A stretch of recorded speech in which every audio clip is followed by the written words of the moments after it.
जी अस्सलामुअलैकुम। मैं इस वक्त यूसी 9 में खड़ा हूँ नाले पे, जो आज से तकरीबन 3-4 साल पहले सफाई हुई थी, जिसकी गहराई इस नाले की 7 फीट 6 इंच है और चौड़ाई भी कहीं पे 4 फीट है, कहीं पे 3.5 फीट है। बहुत बुरे हालात थे यहाँ पे, हर घर में कचरा भरा हुआ था।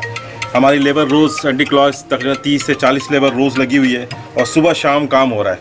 आज हम तकरीबन 15 दिन के अंदर 2.5 से 3 फीट इसको क्लियर करने में कामयाब हुए हैं और लगे हुए हैं। इंशाल्लाह अल्लाह ने चाहा तो बहुत जल्द कर लेंगे इसको, लेकिन बहुत बुरे हालात हैं। अगर ये कंटिन्यू सफाई होती रहती तो ये हालात ना होते जो आज नज़र आ रहे हैं। पूरा सिस्टम यहाँ से बिल्कुल वो हो चुका है। ये है कंडीशन, देख लें इसकी, एक एक गली का ये हाल है, देख लें।